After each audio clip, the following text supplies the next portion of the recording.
Bonjour les amis, me revoilà avec Fred pour refaire la vidéo qui a disparu mystérieusement de mon ordinateur. Alors, euh, je vais commencer par résumer mon histoire. Alors, ça va être très vite fait. Je vous mettrai les liens sur Eric Berg, sur ce qui m'est arrivé et vous regarderez. Mais ce qui est intéressant, c'est de parler de Fred Evrard, qui a fait quasiment la même chose. Salut Guy, bonjour à toutes et à tous. Écoute, on va faire un petit résumé rapide parce qu'on a déjà fait quelques vidéos sur le sujet. Donc, oui, deux cheminements très parallèles entre le tien et le mien. Pour ceux qui ne me connaissent pas, je m'appelle Fred, j'ai 50 ans, je suis professeur d'arts martiaux. Et il y a de cela à peu près 2 ans, en septembre 2020, j'ai été diagnostiqué, malgré une hygiène de vie relativement saine, d'un cancer du côlon de stade 3. Alors, cancer du côlon de stade 3 qui était apparemment génétique, vu que mon père et mon grand-père sont tous les deux décédés d'un cancer et que les problèmes intestinaux sont assez courants dans la famille du côté paternel. Donc voilà, je me retrouve avec ce diagnostic. Euh, Bien sûr, c'est le choc, comme vous pouvez l'imaginer. 3 jours de descente aux enfers, de stress, à me dire déjà pourquoi moi, et ensuite, je vais crever. Et au bout de 3 jours, je me prends en main, je me relève. Et comme on en a parlé la dernière fois, je me suis dit 3 choses. La première chose, c'est que, un, le cancer ne me tuera pas. Je ne mourrai pas de ce cancer. Deux, ce qui ne te tue pas te rend plus fort. Et trois, que l'aliment soit ta première médecine. Donc, ce sont vraiment les 3 choses qui m'ont aidé à me relever, les 3 buts que je me suis fixés, les trois outils, les 3 piliers que j'ai utilisés pour me guérir. Donc, je suis passé par évidemment des hauts et des bas au niveau émotionnel, hein. Ça n'a pas été la pleine force et la pleine forme tout de suite, mais ça, on en a déjà parlé, donc je vais passer là-dessus.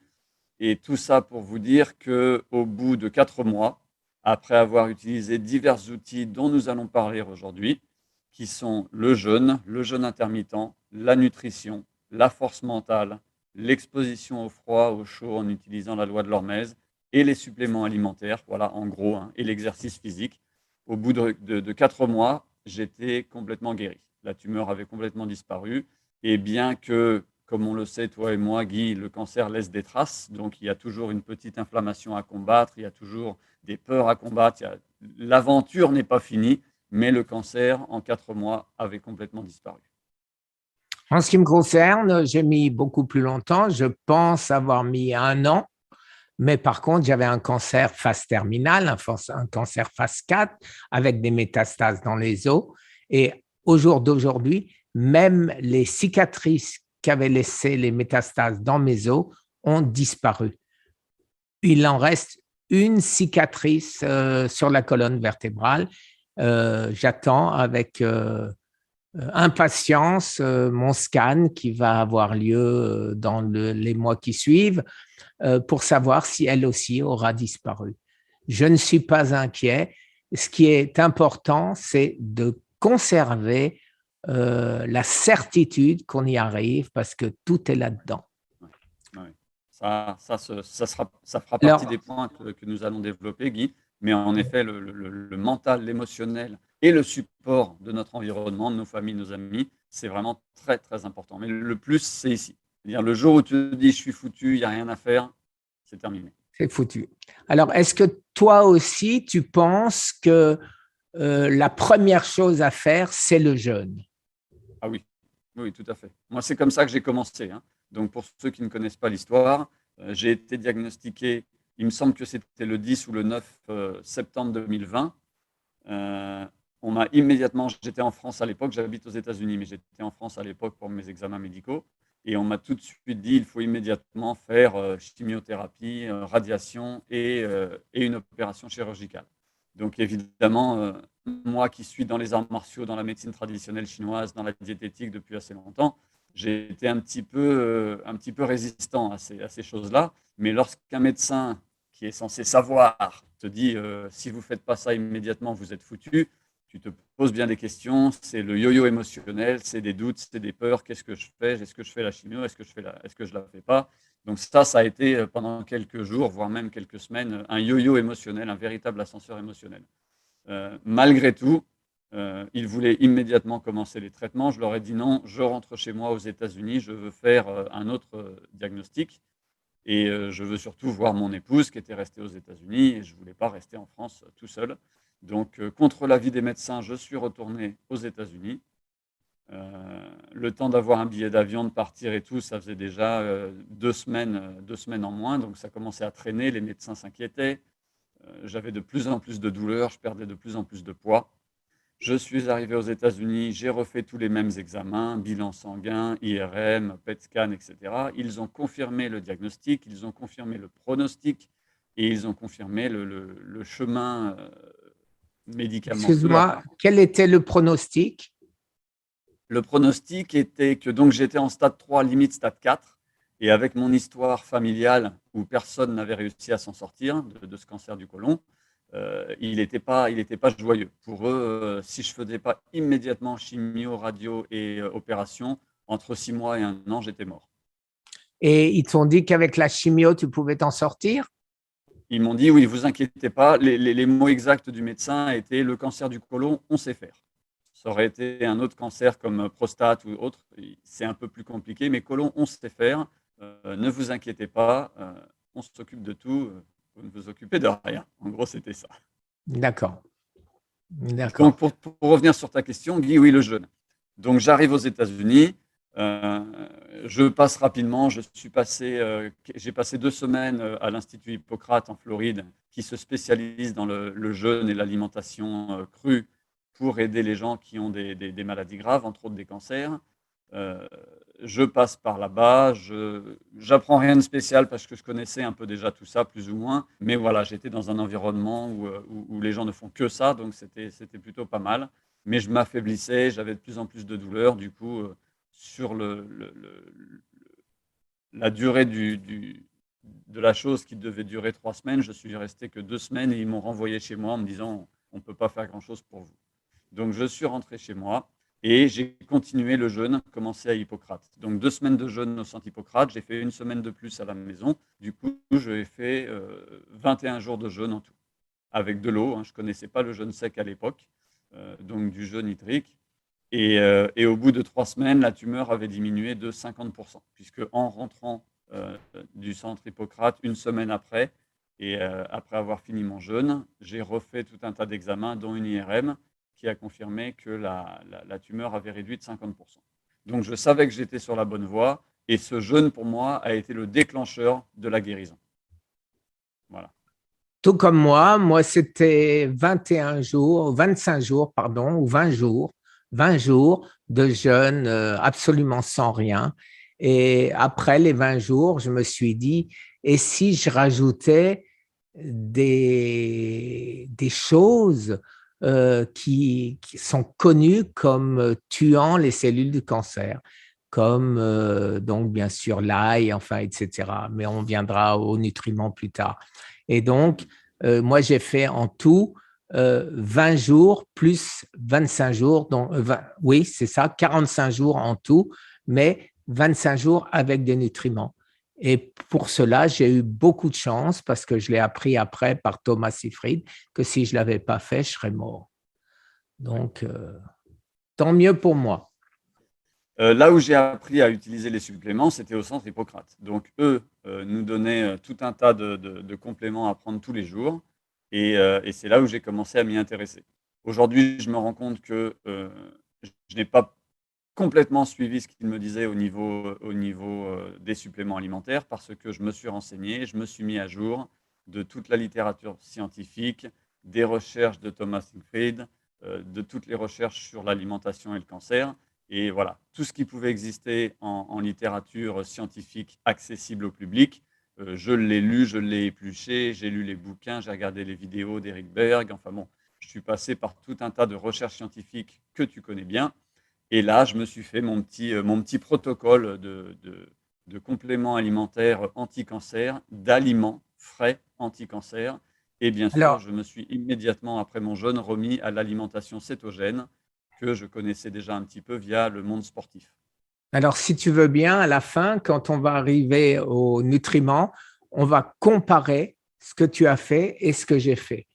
Alors maintenant, tu me dis que la nutrition cétogène modifiée, Oui. qu'est-ce que toi tu appelles et est-ce que ça ressemble à ce que j'ai fait?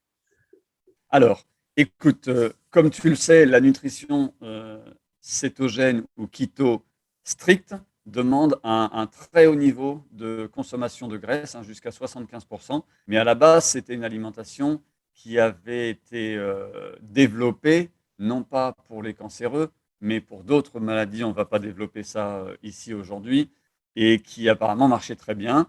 Elle a été modifiée pour les sportifs de haut niveau, avec un taux de graisse beaucoup moindre et un taux de protéines un peu plus élevé. Et j'ai continué à changer un peu ces ratios jusqu'à trouver quelque chose qui me convenait, qui était anti-inflammatoire, qui ne risquait pas de nourrir le cancer, du moins avec les renseignements que j'avais à l'époque. Et je sais qu'en ce moment, maintenant, il y a un petit débat sur le keto paradoxe dont tu nous parleras dans quelques minutes. Mais voilà, en gros, c'était une alimentation faite de protéines animales de très haute qualité. Pas trop, parce que de toute façon, j'étais descendu à 45 kilos, je pouvais à peine marcher, 49 kilos, pardon. Je pouvais à peine marcher, je pouvais à peine me nourrir. Donc, il n'y avait pas d'excès alimentaire. Mais voilà, des protéines animales de très haute qualité. Si c'était du bœuf, par exemple, c'était du bœuf bio, d'animaux élevés en plein air, nourris à l'herbe, avec un taux d'oméga 3 supérieur au taux d'oméga 6, etc., etc. Donc le top de ce que je pouvais trouver en matière de produits animaux. Pareil pour les graisses, des bonnes graisses, de l'avocat, de la noix de coco, de l'huile d'olive, du beurre, mais toujours pareil, issu d'animaux élevés à l'herbe, du beurre cru, évidemment. Tout ce qui était pasteurisé me faisait un mal de ventre pas possible. Par contre, les produits laitiers au lait cru passaient sans aucun problème. Des légumes, mais je me suis vite rendu compte que les fibres des légumes, avec mon intestin complètement irrité et j'allais presque dire un intestin mourant, avec un intestin vraiment malade, je ne supportais plus les fibres insolubles qui se trouvent principalement dans les légumes. Donc j'ai commencé à me renseigner, savoir est-ce que je pouvais continuer à consommer des légumes d'une manière ou d'une autre, ou est-ce que je devais tout bonnement les arrêter. Et là, je suis tombé, comme tu le sais, sur les vidéos de Thierry Cadasnovas qui m'ont beaucoup aidé, beaucoup inspiré. Et je me suis mis à faire des jus de légumes qui sont très bien passés. Donc là, mon alimentation, ça a été principalement des bonnes graisses, des protéines animales de très haute qualité et énormément de jus de légumes. À l'époque, pendant ces 4 mois, j'ai été vraiment très strict. Aucun sucre, aucun carbs, pas de féculents, pas de sucre complexe, pas de sucre simple, pas de fruits, vraiment aucun sucre. Et ça a été ma nutrition cétogène modifiée pendant Alors, 4 mois. la différence avec moi, tout ce que tu as fait, je l'ai fait de la même manière. Pas de sucre, pas de carbs, pas de fruits, pas, rien, rien, pas de frites, pas de pizza, pas de pommes de terre, pas, enfin rien. J'en pleure encore. Oui, oui, oui. Ah bah, c'était dur, hein. C'était dur quand on allait dans les Bien sûr que c'est dur. supermarchés et puis bon. Et par contre, la seule différence que je vois avec toi, c'est que moi, les jus ne me réussissaient pas et j'avais besoin des légumes avec les fibres. Et donc, je mangeais les fibres et même, tu sais, quand tu manges une branche de céleri et que tu as toutes les fibres qui te restent dans la bouffe, que tu as envie de le cracher, eh ben non, je les mâchais et je les avalais une fois que terminé. Donc, c'est la seule différence. Moi, les jus ne me réussissaient pas pour être cru, quand je me faisais des jus, quand j'allais aux toilettes, c'est le jus qui ressortait. Mhm. Donc, au début, en pensant à dire, si mon corps le fait, c'est qu'il y a une raison. Si mon corps me rejette, est-ce qu'il est en train de laver mes intestins? Est-ce qu'il est en train... Donc, j'ai continué un petit peu. Et quand j'ai vu que ça ne se terminait pas, je suis passé aux légumes entiers. Et à ce moment-là, eh ben, plus aucun souci, tout était redevenu normal. Voilà, D'accord. l'alimentation, vous avez entendu, les amis, ce que nous avons fait et ce qui nous a sauvés. Donc c'était vraiment très proche, hein. Donc la principale différence, c'était que moi, avec un intestin inflammé, je ne supportais pas les fibres, alors que toi, par risque de Voilà. complications ou Oh, de... Une autre chose, moi, beaucoup moins de viande, quasiment aucune viande rouge. Et mon petit péché, mais c'était bien après ma guérison, c'est-à-dire facilement 1 an ou 1 an et demi après, je me suis mis maximum 1 fois par semaine au poulet. Au poulet, un bon poulet, j'arrive pas à résister. Et donc, D'accord. voilà. Mais à part Alors, tu vois, ça, moi, en ce qui concerne la viande, j'ai fait beaucoup de recherches aussi parce que je voulais pas, comme toi, hein, on veut pas faire de conneries tout simplement, hein, et parce que c'est sûr que lorsqu'on on décide de ne pas suivre le protocole médical classique, il y a toujours aussi des doutes. Est-ce que je fais pas une erreur? Est-ce que je vais pas en mourir? Euh, donc, j'ai fait beaucoup de recherches. Et il se trouve que, d'après ce que j'ai pu lire, euh, le lien cancer-viande rouge concerne vraiment la viande d'élevage de masse que tu trouves, que nous trouvons tous en supermarché et qui est de qualité très médiocre et surtout très riche en oméga 6. Et c'est ça le problème. L'oméga 6, les inflammatoire. graisses oméga 6 sont très inflammatoires, alors que les oméga 3 sont anti-inflammatoires. Et un animal, un herbivore qui a mangé de l'herbe, a un ratio oméga 3 oméga 6 qui est parfait, qui est excellent pour nous, alors qu'un animal qui a mangé du maïs, des farines animales, du blé, lui est complètement déséquilibré parce qu'il n'est pas fait pour ça. Un herbivore, son nom l'indique, il doit manger de l'herbe. Donc ça change aussi énormément de choses. Pareil pour un poulet qui mange du maïs ou un poulet qui va picorer des insectes dans un jardin n'a pas le même ratio oméga 3, oméga 6 et l'impact sur la santé n'est pas le même. Ce que je ne savais pas, c'est que euh, certains acides aminés peuvent être utilisés par le cancer pour se nourrir et court-circuiter l'utilisation du glucose. Mais dans mon ignorance, j'ai été sauvé parce que quelque chose qui permet de contrebalancer ça, tu le sais, Guy, c'est le thé vert. Et pour quelqu'un comme moi qui a vécu en Asie très longtemps, j'ai vécu à Singapour pendant 10 ans, je me suis baladé en Chine depuis l'âge de 17 ans, et ma femme est chinoise. Donc pour nous, le thé vert, c'est à la fin du repas, c'est une obligation. Donc systématiquement, si j'avais protéines animales, j'avais de bonnes doses de thé vert juste après. Et ça, je ne le savais pas, ça fait partie de notre culture, si tu veux, culinaire ici à la maison, mais ça a beaucoup aidé aussi. Alors, effectivement, je suppose que tu prends du thé matcha. Tout à fait. Voilà. Le thé matcha, pour ceux qui ne savent pas, il est en poudre. C'est pas, si vous prenez un sachet de thé vert, c'est comme si vous faisiez rien du tout parce qu'il n'y a rien dedans. Du thé matcha, et ben, vous mettez une poudre dans votre et vous l'avalez et là, c'est efficace.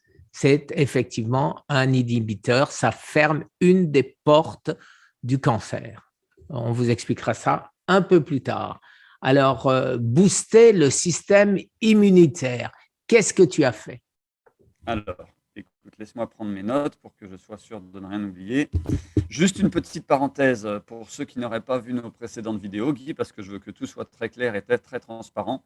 À un moment donné, c'était probablement au mois d'octobre. C'est là où j'étais à mon plus bas. J'étais descendu à 49 kilos. Je souffrais le martyre. Mais euh, si on n'est pas passé par là, on ne peut pas savoir à quel point un corps humain peut faire souffrir. Il y a des fois, je me disais que la mort était peut-être plus facile que de continuer comme ça. C'était très difficile au niveau de la douleur.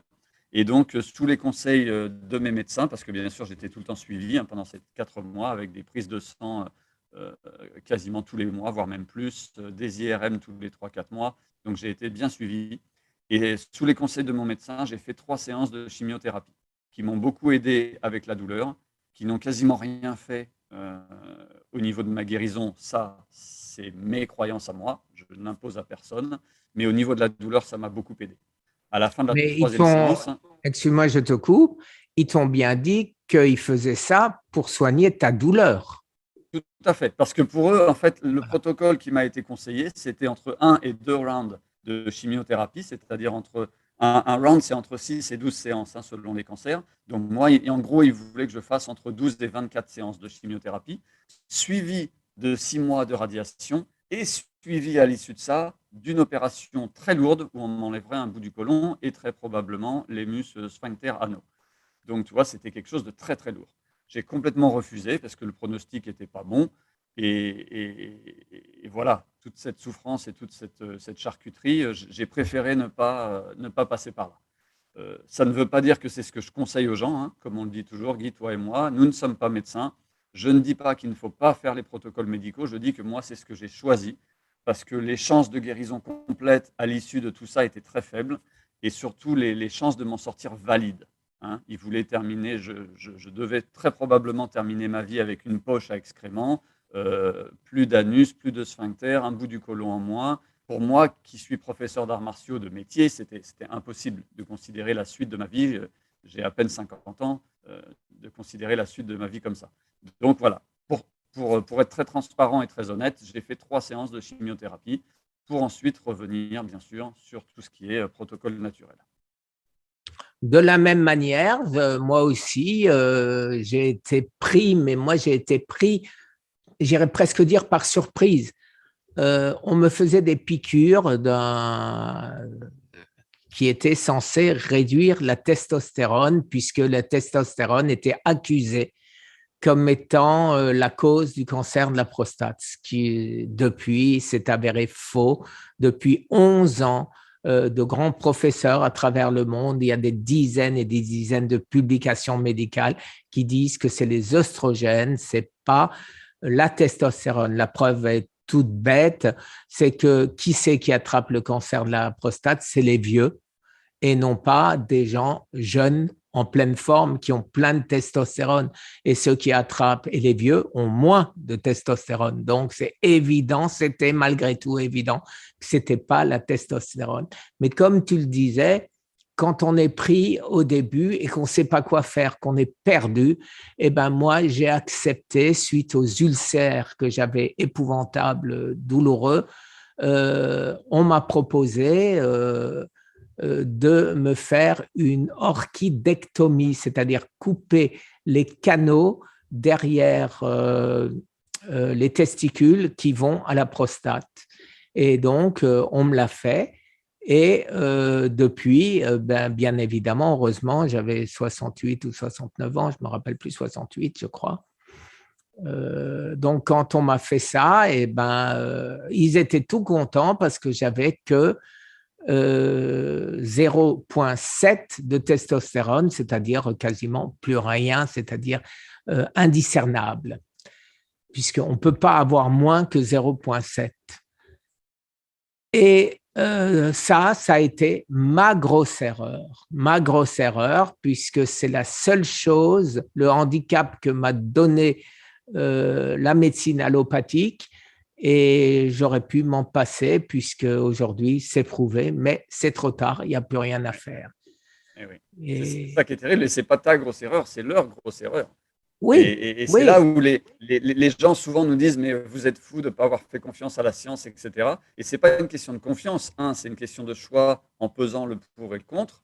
Et deux, la science évolue, elle évolue constamment, aussi bien dans le domaine d'utilisation de la nature, de l'alimentation, des suppléments naturels, que dans le domaine allopathique et chimique. Et des choses dont on était persuadé il y a quelque temps, aujourd'hui, se sont avérées fausses. Et qu'on le veuille ou non, le patient fait quand même office de rat de laboratoire dans certains cas. Donc voilà, il faut prendre sa décision en toute connaissance de cause. Et ce qui est très malheureux, c'est que les médecins, une fois qu'ils sont médecins, ils ont appris leur protocole à l'université, on leur a dit de faire ci ou ça, et il semblerait que la majorité ne suivent pas les études scientifiques publiées tous les ans. Autrement, mon oncologue aurait su, mon urologue aurait su que ce n'était pas la testostérone le responsable. Et il ne m'aurait pas fait cette opération. Et ce qui est terrible dans ton cas, Guy, et ça arrive à beaucoup de monde, c'est que ce n'est pas que la connaissance est arrivée après ton opération. Dans ces cas-là, bon, bah, c'est comme ça. Mais la connaissance était déjà là. Depuis 11 ans. Le médecin n'était pas à jour de ses connaissances. C'est ça qui est terrible. Tout à fait. Tout à fait. Un des médecins que nous avons suivis tous les deux, qui est le professeur William Lee, dit très clairement dans son livre qu'il y a tout un tas de protocoles qui existent aujourd'hui qui sont beaucoup moins agressifs pour le cancer, qu'ils soient naturels ou allopathiques, mais que parce que soit ils n'en ont jamais entendu parler, soit parce qu'ils coûtent trop cher, parce qu'il y a très peu de monde qui les utilise, le médecin automatiquement te propose la chimiothérapie lorsque tu arrives à l'hôpital avec un cancer. Alors qu'il y a, même sur le plan purement allopathique, d'autres solutions aujourd'hui beaucoup moins agressives. Absolument d'accord avec toi. Alors, revenons à booster le système immunitaire. Revenons à nos moutons. Alors écoute, c'est là où j'ai fait appel à toutes les connaissances que j'avais et toutes celles que j'ai pu trouver via d'autres personnes. Ça a été évidemment les suppléments alimentaires, on en parle dans quelques secondes, le sport, l'exercice physique, mais pas n'importe quel exercice physique, l'exercice physique court et intense, hein, ce qu'on appelle aujourd'hui le HIIT, le High Intensity Interval Training, court et Et pour intense. quelle raison? Alors déjà parce que ça épuise moins l'organisme, deuxièmement parce que ça développe moins, ça produit moins d'acide lactique, et enfin parce que ça a de meilleurs résultats au niveau cardiovasculaire. Et bien sûr, tout ce qui est immersion dans l'eau glacée et utilisation du froid. Mais ça, on en reparlera dans quelques minutes. Je te propose qu'on développe et que l'on compare nos compléments alimentaires. Tout à fait d'accord, bien sûr. Alors C'est la moi, raison de dans les cela. compléments alimentaires, j'ai divisé ça en 4 catégories. Tu me diras si ça te parle ou pas. La première catégorie, ce sont les compléments alimentaires qui m'ont aidé à booster mon système immunitaire. La seconde catégorie, les anti-inflammatoires naturels. La troisième catégorie, les anticancers naturels. Et enfin, dernière catégorie que j'ai utilisé, peut-être certains avant de savoir pourquoi, mais que j'ai appris grâce à toi que c'était des inhibiteurs de Scott, et on développera ça dans quelques instants. Et voilà donc mes 4 catégories.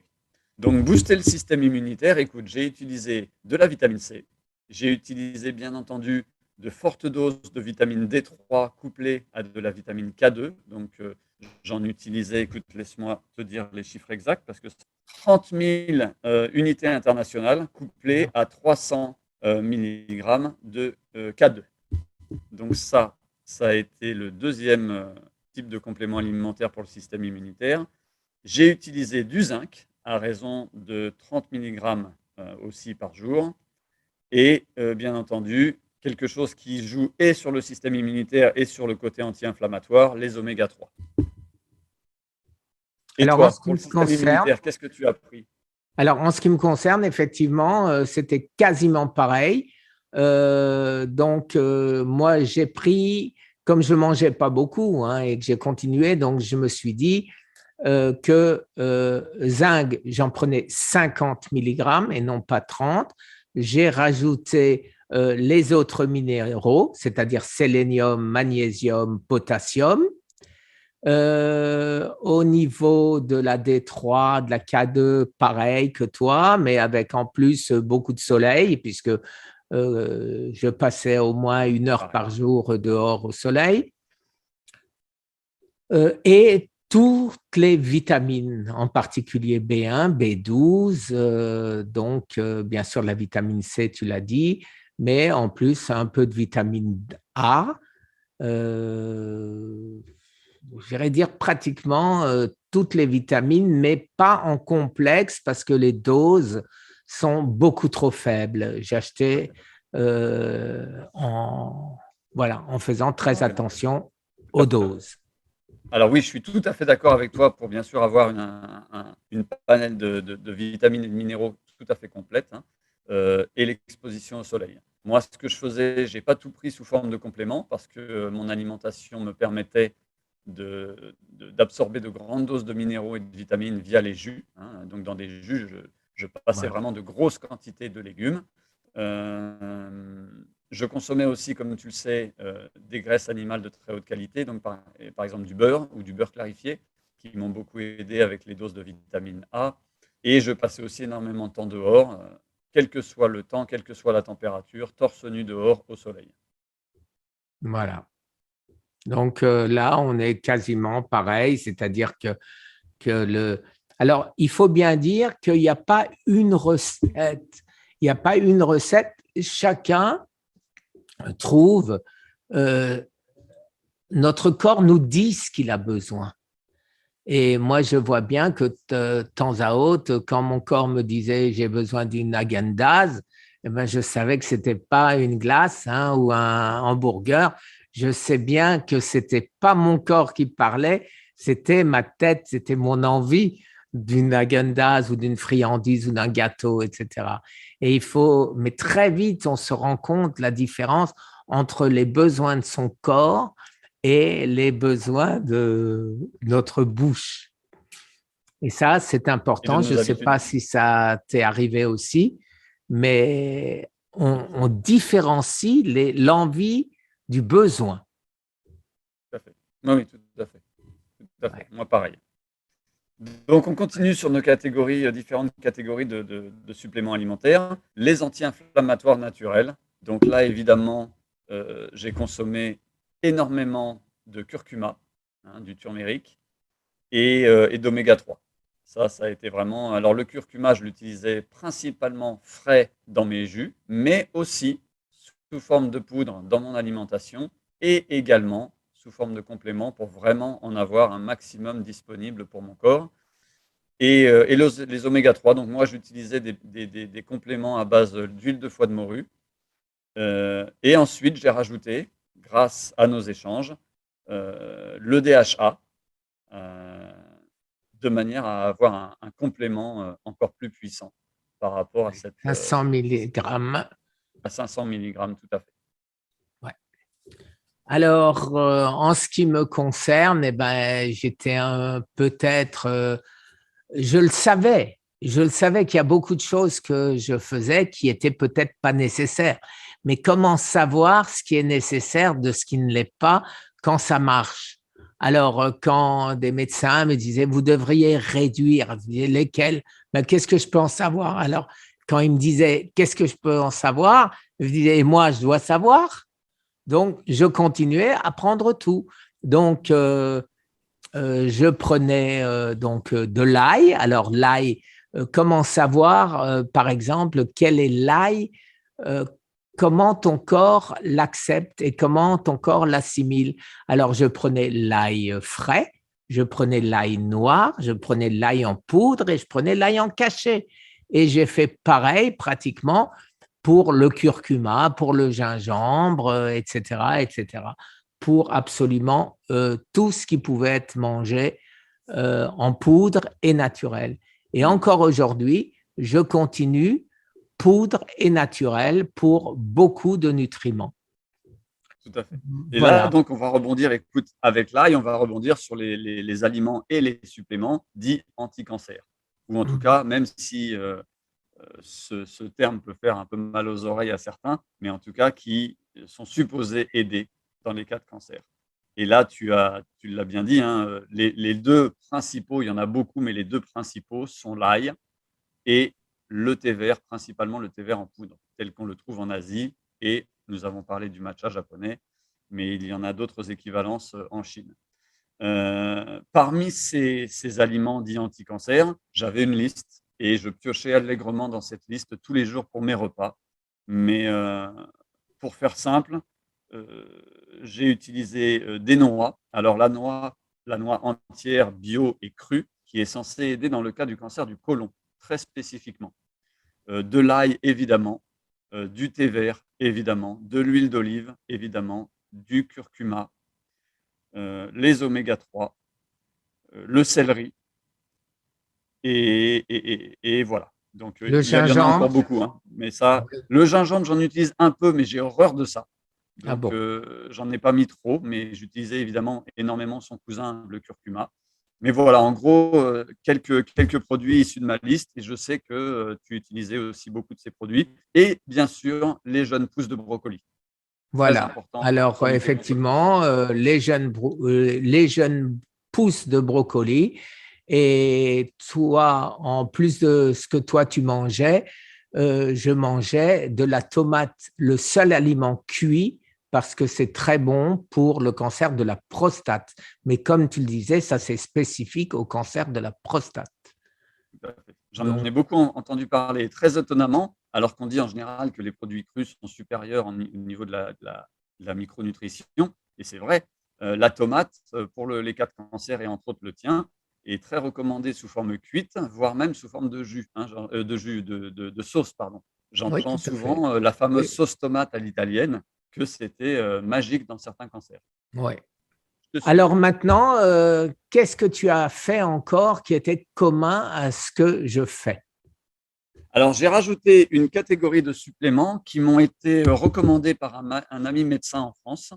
Euh, et à l'époque, je ne savais pas vraiment pourquoi. Il m'a dit, prends ça, ça aide énormément dans les cas de cancer. Et j'ai appris plus tard, grâce à toi, que ça faisait partie de ces fameux inhibiteurs de Scott dont tu vas nous parler dans un instant. Et ce que j'ai pris, c'est de, du Garcinia cambodia, de l'alpha-lipoïque acide et bien entendu de la mélatonine. Alors, j'ai complété cette liste ensuite lorsque nous avons discuté ensemble, puisque tu avais des choses à rajouter qui me paraissaient très intéressantes. Je te laisserai en parler. Mais voilà, ce sont trois des choses que j'ai utilisées également. Et j'ai été très surpris lorsque mon ami médecin m'a dit, Fred, prends de fortes doses de mélatonine, ça peut t'aider. Alors, je connaissais la mélatonine, moi qui voyage beaucoup de par le monde, pour calmer les effets secondaires des décalages horaires. Lorsque je passe des États-Unis en Europe, de l'Europe à Singapour et de Singapour aux États-Unis, ça m'a beaucoup aidé pendant une période de ma vie. Mais je ne savais pas du tout que ça avait un effet anti-cancer. Je l'ai appris via lui. Et ensuite, en discutant avec toi, j'ai compris pourquoi et j'ai compris ces fameux inhibiteurs de Scott. Alors, si tu veux bien, on fera une vidéo complète sur Scott. J'attends encore quelques informations, les résultats des études qu'on a faites sur les souris. Je les ai eus au niveau scientifique, mais je ne les ai pas encore au niveau grand public, la personne ayant attrapé le Covid. Donc, je devrais avoir ça dans quelques jours, j'espère. Ça fait longtemps qu'on me le promet. Maintenant, la mélatonine, oui, parce que on a fait, donc pour résumer Scott, mais ce sera vraiment très résumé, euh, Scott fait, et c'est une enzyme, et si on la coupe, c'est comme si on fermait une porte, tu sais, la porte à tourbillon là dans les entrées des hôtels, je ne sais plus comment ça s'appelle. Ouais, ouais, ouais. Donc, cette porte-là, si on la ferme, eh ben, le cancer ne peut plus accéder à ce qu'il a besoin pour faire sa membrane, à savoir l'acétyl-CoA. Alors, il y a deux choses, j'irais dire deux médicamenteuses, qui inhibe Scott et on sait que ça marche. Pourquoi on sait que ça marche? Parce qu'il y a eu des études de la FDA dessus qui expliquent que ça inhibe le cancer, que ça réduit le cancer. Mais par contre, ils ne savaient pas pourquoi. Et notre ami, le professeur Maurice Israël, a fait une publication scientifique sur Scott. Et c'est pourquoi, avec mon association, je suis allé le voir et on a voulu faire une étude scientifique sur Scott pour le prouver. On l'a fait sur les souris et effectivement, quand on prend, par exemple, des souris, elles ont le cancer, on fait rien, elles meurent. On leur met de la cisplatine, du cisplatine ou de la cisplatine, je ne sais pas, c'est une des chimios les plus puissantes. Et avec ceci, elles ont, si on prend un chiffre de 100 sur les résultats, nous, avec notre procédé, c'est-à-dire pimoside ou litostat plus somastatine ou octréotide, on arrive à 200% de résultats sur la baisse des tumeurs. Donc, ça veut dire que c'est le double au point de vue résultat bénéfique, mais sans aucun effet secondaire, contrairement à la chimio. Alors, on a constaté que tout ceci, c'est quoi? C'est des dérivés de l'acide hydroxamique. On a cherché dans la nature ce qui était des dérivés de l'acide hydroxamique qui pouvaient inhiber Scott. Et bien sûr, du côté scientifique, de l'autre côté, qu'est-ce qu'ils ont fait? ils ont cherché à essayer de trouver les meilleurs inhibiteurs. Mais moi, qu'est-ce que j'ai fait? Je suis beaucoup plus, j'allais dire, je ne suis pas scientifique. Et donc, qu'est-ce que j'ai fait? J'ai cherché qu'est-ce qui réduisait le cancer. Et je suis tombé sur la mélatonine. Et donc, j'ai envoyé des listes comme ça de choses à ces scientifiques en leur disant, vous voulez bien vérifier si ça ne pourrait pas être des dérivés de l'acide hydroxamique. Et ils ont constaté que oui, la mélatonine, c'est un dérivé de l'acide hydroxamique. Donc, il y a de fortes présomptions que ça inhibe SCOT. Et on sait que la mélatonine marche contre le cancer. Et donc, c'est comme ça que je raisonne à l'envers, je ne suis pas un scientifique, mais ça marche. Alors, il y a comme ça différentes choses, ce n'est pas la peine de rentrer dans le détail puisqu'on fera une vidéo spécialement là-dessus, mais la mélatonine, 30 mg par jour, le soir de préférence pour moi. Pourquoi ? Parce que ça aide à dormir aussi, paraît-il. Moi, ça ne me fait absolument aucun effet sur le fait de dormir mieux ou moins bien. Mais 30 mg, et aujourd'hui que je suis guéri, je continue par sécurité à en prendre 20 mg. Voilà. C'est ça qui est super dans cette histoire, c'est que n'étant pas scientifique, c'est quand même un peu grâce à toi qu'ils ont exploré le côté naturel des inhibiteurs de SCOT plutôt que de se concentrer uniquement sur le côté allopathique. Et entre autres grâce aux études que tu as financées avec Eric Berg et d'autres. Et pour une raison très simple, financer une étude allopathique, je ne saurais pas le faire, 2, ça coûte des millions de dollars, et passer par tous les stades, c'est plus de 10 ans.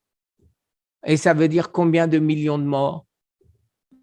Donc, c'est certain que, voilà, j'ai été un cobaye pour Thomas Seyfried, puisque quand je suis allé le voir, tu le sais, je lui ai dit, voilà, je ne viens pas, parce qu'il m'a dit, qu'est-ce que je peux faire pour toi? Qu'est-ce que je peux faire pour toi? Je ne suis pas médecin, je ne suis pas… Il m'a dit, non, moi, c'est moi qui viens vous aider, pas vous qui voulez m'aider. Vous m'avez déjà aidé avec vos vidéos, avec vos livres, etc., vos conférences. Rappelle peut-être rapidement pour nos auditeurs qui est Thomas Seyfried. Parce que Oui. c'est une sommité dans la recherche anti-cancer. Voilà. Thomas Seyfried, c'est un biologiste célèbre aux États-Unis qui travaille chez Boston College et qui est, j'irais presque dire, la tête pensante de l'hôpital John Hopkins, qui suit ce qu'il conseille. Et ce qu'il n'a pas su, c'est qu'il m'a aidé sans le vouloir dès que je suis rentré. On est arrivé avec mon fils à peu près 1 heure avant. Il y avait des travaux, on voulait surtout pas rater le rendez-vous qu'on avait eu un mal fou à obtenir. Et donc, on est arrivé 1 heure avant. On voit un petit bureau sans prétention, on toque à la porte. Il nous dit, entrez, c'est vous? Est-ce que vous savez que les grands singes, les chimpanzés n'ont jamais le cancer? Et moi, même pas, voilà, du tac au tac.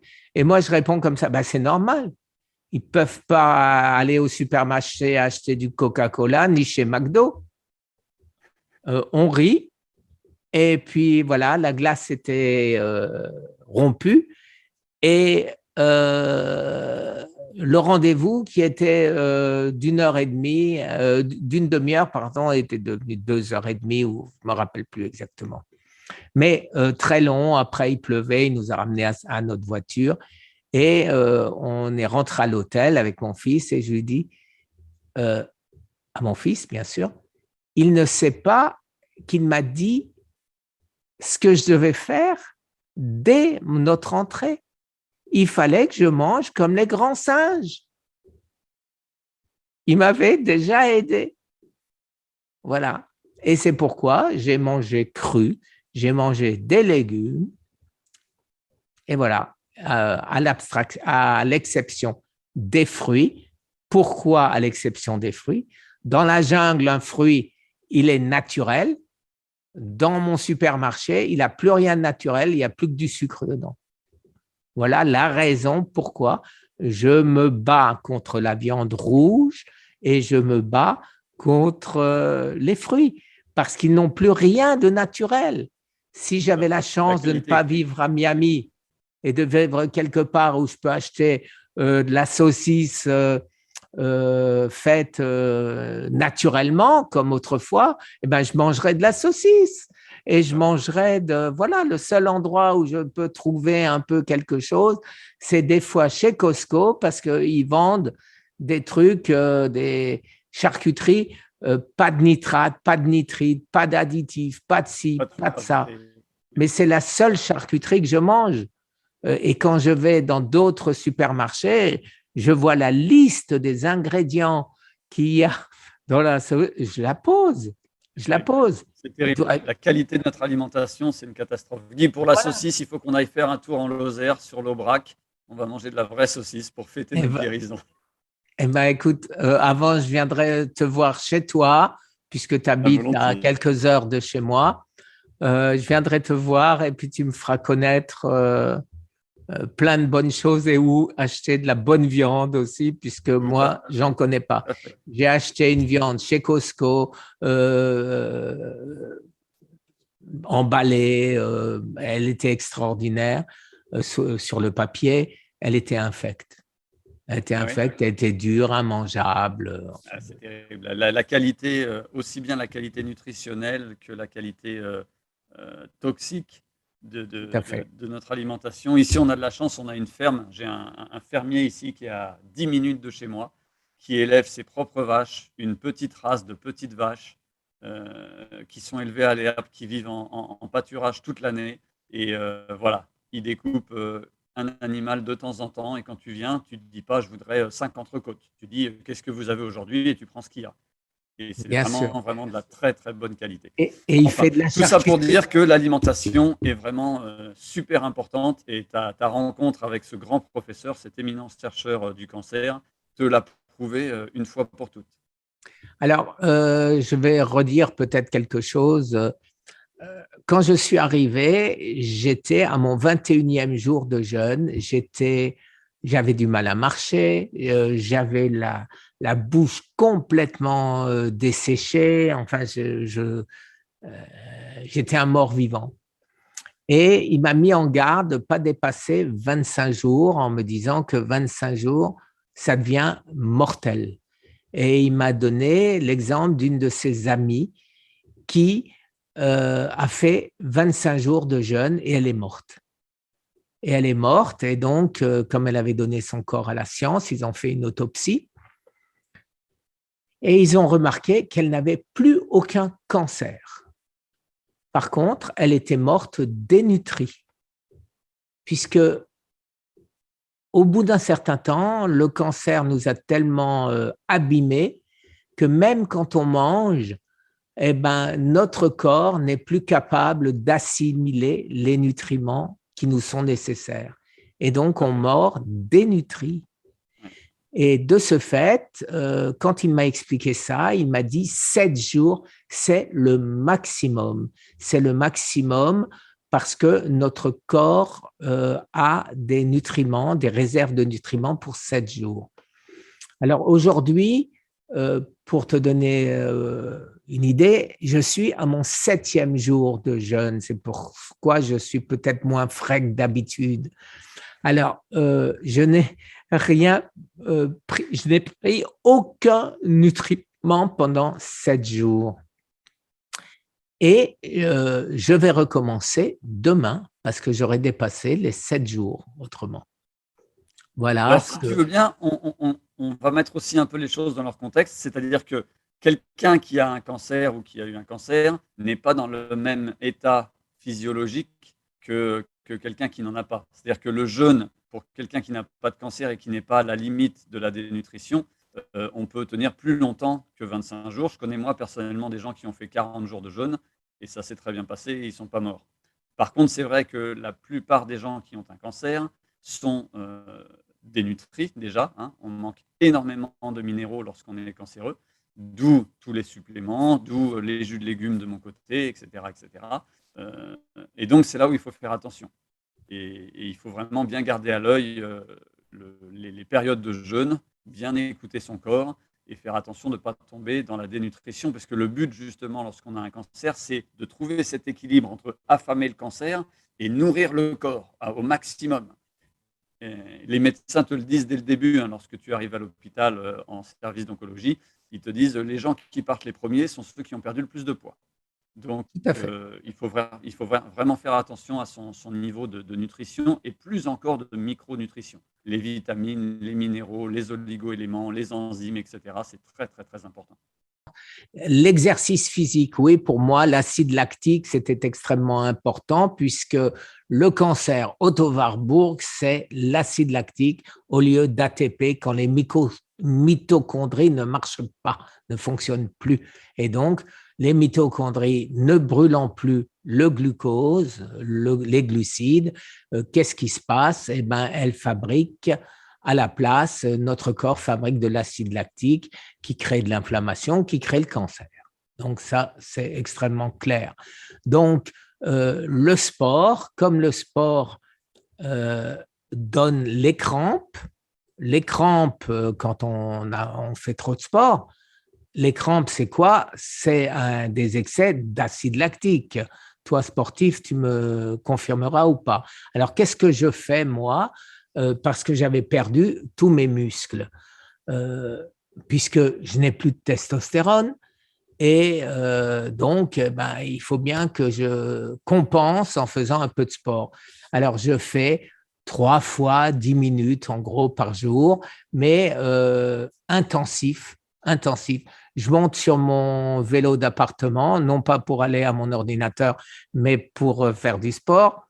Et je pédale et je pédale et je pédale et je pédale 1 minute, 2 minutes et je suis mort. Et je suis mort, j'arrête, je souffle un peu, je vais sur ma machine, sur mon banc et hop, les abdos. Et après, je vais sur mon elliptique et je fais de l'elliptique. Après, les haltères, etc. Mais dès que je suis vraiment épuisé, que je sens mon cœur battre, j'arrête. J'arrête. Pourquoi? Pour ne pas créer d'acide lactique. Et je respire à fond, hein, de manière à éviter ce surcroît d'acide lactique. Alors, toi qui es un vrai sportif, est-ce que je fais quelque chose que je devrais faire différemment, d'après toi? Et Non, toi, non, non, c'est qu'est-ce que tu parfait. fais? C'est parfait. De toute façon, les exercices intenses à haute intensité et courts dans le temps ont été prouvés comme ayant de meilleurs bénéfices et de meilleurs résultats que les exercices sur du long terme. Donc ça, c'est clair, aussi bien pour quelqu'un de sain que pour quelqu'un de malade. Ensuite, c'est sûr que l'accumulation d'acide lactique est problématique, surtout dans les cas de cancer. Donc il faut bien veiller à éliminer cet acide lactique. Il y a 3 techniques principales. Il y en a bien d'autres parce que le corps est un ensemble qui fonctionne en harmonie. Mais en gros, pour éclairer un peu nos auditeurs, il y a 3 choses à faire lorsqu'on fait de l'activité sportive et qu'on veut réduire l'acide lactique. 4 en fait. La première, on vient de la dire, c'est des exercices plus courts mais à plus haute intensité qui créent moins d'acide lactique. Deuxièmement, respirer. La respiration aide énormément à l'élimination de l'acide lactique. Numéro 3, les étirements. Les étirements, pareil, aident à évacuer, à mettre en branle le système lymphatique et évacuer l'acide lactique en trop. Et finalement, un outil fantastique qui non seulement va booster le système lymphatique dans son ensemble pour éliminer les toxines, dont évidemment toutes les toxines qui participent à créer un cancer, et aussi éliminer l'acide lactique, c'est le mini trampoline. Le mini trampoline est vraiment un outil extraordinaire utilisé aussi bien par des sportifs que par des personnes âgées pour travailler leur équilibre, que par la NASA pour rebooster le système lymphatique de leurs astronautes. C'est vraiment un outil fantastique.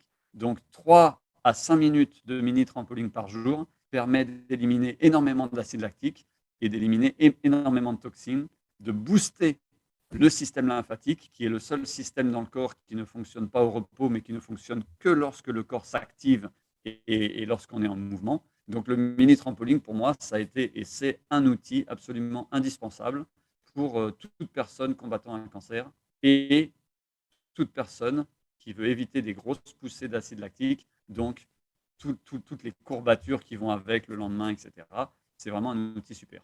Donc, non, En tu ce qui me c'est exactement ce que tu dois faire. Ouais, en ce qui me concerne, je ne suis jamais arrivé à faire plus que 30 secondes à 1 minute de trampoline. Après, je suis mort. Très bien, il y a aucun souci.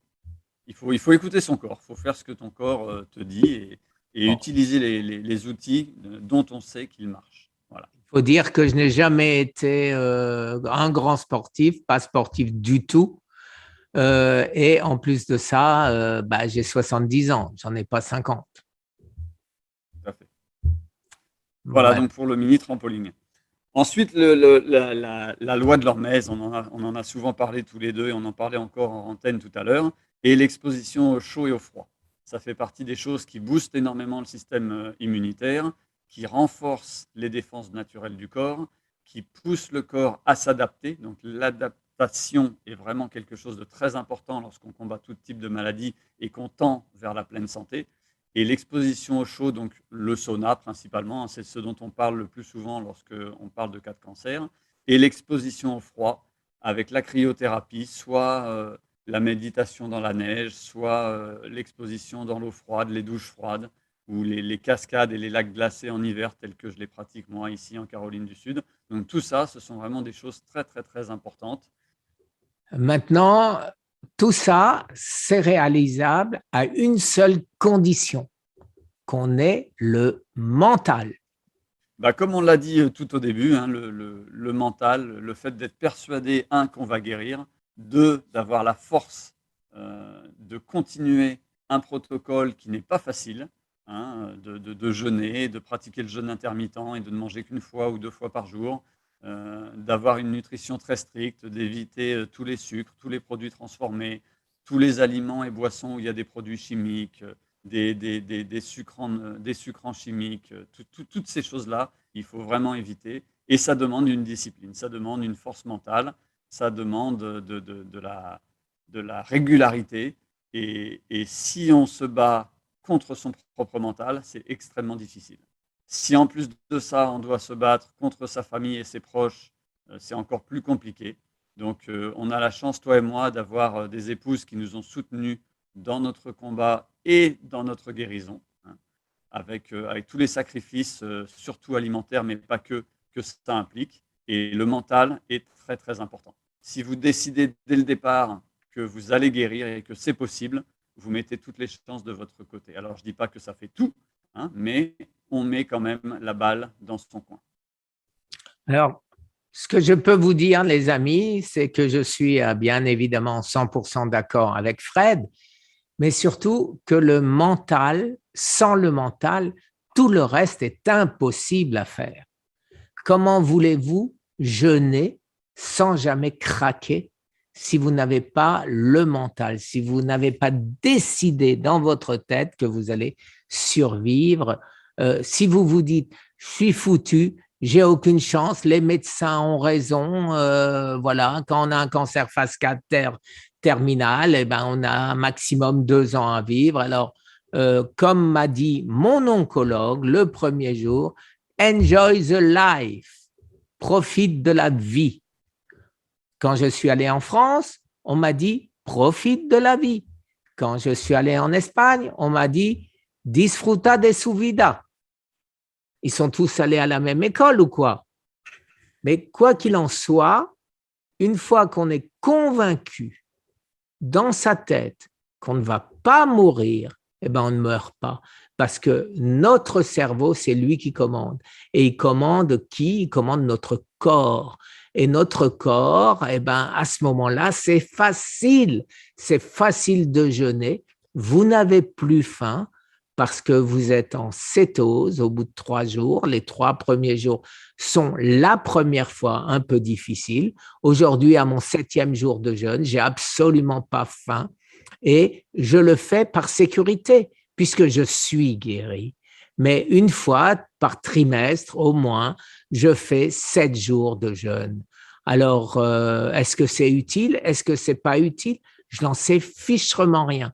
Mais ce que je sais, c'est que l'autophagie va tuer les cellules naissantes de cancer au cas où il y en aurait. Et c'est ça qui est important. Mais de toute façon, tu disais, est-ce que c'est utile ou pas lorsqu'on est guéri? C'est toujours utile. Le jeûne, pour tout le monde, est une pratique, à mon avis, essentielle et à intégrer dans notre hygiène de vie. Alors, selon les cas, pas besoin de faire des jeûnes aussi longs que les nôtres. Des fois, le jeûne intermittent peut suffire ou un jeûne de 36-48 heures. Mais de toute façon, cette notion d'autophagie, où parce qu'il n'y a plus d'alimentation, les cellules saines vont se nourrir des cellules les plus viciées, et automatiquement attaquer les cellules cancéreuses naissantes, ça, c'est vraiment très, très important. Le jeûne permet de rebooter le système, de relancer le système immunitaire, de rajeunir même sur le plan physiologique. Vraiment, les cellules de la peau se multiplient à une vitesse phénoménale, les cellules du foie, pareil, on se détoxifie. Enfin bon, le jeûne, c'est la panacée, c'est le médecin intérieur, comme je l'ai entendu une fois, je ne me souviens plus Moi, qui a dit ça, mais moi le jeûne, j'appelle c'est ça le médecin intérieur. le recette de notre Oui, c'est corps. ça, c'est un reset, tout à fait. Alors maintenant, soyons très clairs, parce qu'il y a des questions chaque fois qui reviennent. Les personnes qui mangent, par exemple, avec un jeûne de 12 heures, de 14 heures, de 16 heures, oui, ça sert si vous voulez perdre un peu de poids, mais vous n'entrez pas en autophagie, du moins en autophagie profonde. L'autophagie profonde, c'est entre 3 et 5 jours, jamais moins de 72 heures, parce qu'à 71 heures, le corps n'a pas commencé ou peut-être pas de manière importante son autophagie. À plus de 72 heures, ça y est, il a démarré et il a déjà été efficient. Si vous voulez un jeûne vraiment utile pour toute autre pathologie que le cancer, eh ben, entre 3 et 5 jours, c'est parfait. Maintenant, si vous voulez soigner le cancer, ne rêvons pas, c'est beaucoup plus long. C'est minimum 3 semaines, 21 jours, comme a fait Fred ou moi, mes 20 jours plus 25 jours avec les nutriments. Autrement, ça ne sert pas à grand-chose. Je ne dis pas que ça ne sert à rien, mais ça ne sert pas à grand-chose. Vous devez savoir que si déjà vous, vous êtes euh, obligé à la souffrance, si on peut appeler ça comme ça, parce que c'est pas vrai. Au bout de 3 jours, on n'a plus faim du tout. Notre cerveau a compris qu'il n'aura pas de nourriture et que ça ne sert à rien de demander à notre estomac de nous réclamer de la nourriture. Donc, franchement, je suppose que tu as senti la même chose. Tu n'avais plus faim au bout de 3 jours, tu avais Ah non, toujours non, de faim. toute façon, c'est clair, hein. Toutes les personnes qui jeûnent te le diront, au bout de 3 jours, tu n'as plus faim. Ça, les Voilà. 3 premiers jours, surtout le jour 2 et 3, pour moi, sont les plus difficiles. Le premier jour, ça Voilà. va. Et à partir du quatrième jour, c'est la pêche, je reprends mes activités physiques. Moi, je fais, à partir du quatrième jour, je fais des activités physiques vraiment intenses. C'est vrai Ouais. que je reprends ma pratique des arts martiaux, de la boxe, du parcours, du crossfit. Il n'y a aucun souci. Alors moi, je suis moins rapide que toi. C'était 4 et 5, mes jours les plus difficiles. Mais Ouais. aujourd'hui, je n'ai même plus ce stade. C'est-à-dire, quand je commence à jeûner, je ne sens plus aucune différence. Alors, est-ce que c'est parce que je suis toujours un peu en cétose, vu mon alimentation? J'exagère jamais avec les produits, la nourriture qui pourrait me faire sortir de cétose. Et donc, de ce fait, donc c'est facile pour moi. Je n'ai plus aucune difficulté pour jeûner. Par contre, Oui, je pense que tu es ce que les Anglais appellent et les Américains appellent, tu es keto adapted et fat adapted. Donc ton corps voilà. retourne en cétose très facilement et le jeûne est beaucoup plus rapide. Alors, Eric Berg, je vous mettrai le lien, a fait une vidéo sur les 10 aliments qu'on devrait manger pour ne pas subir ce choc. Et je vous le mettrai en lien, effectivement, dans cette vidéo. Super Guy, bon bah écoute, on a fait le tour de la petite liste que j'avais prévue pour ce talk. De mon côté, je crois que j'ai plus rien à rajouter, hein. On a vraiment bien fait le tour. Bah écoute Guy, je te dis à très bientôt et merci à toutes et à tous de nous avoir écoutés. Et Mer- puis, bonne journée. Merci à toi, Fred. Et encore 1000 fois merci pour ton aide, parce que de tous les survivants, tu es le seul qui ait tout compris, et qui continue bien que guéri. Et bravo pour ça, parce que tu es un exemple. Et cet exemple, j'aimerais tellement que tu as compris. Merci les amis. Très, très bonne journée. Au revoir.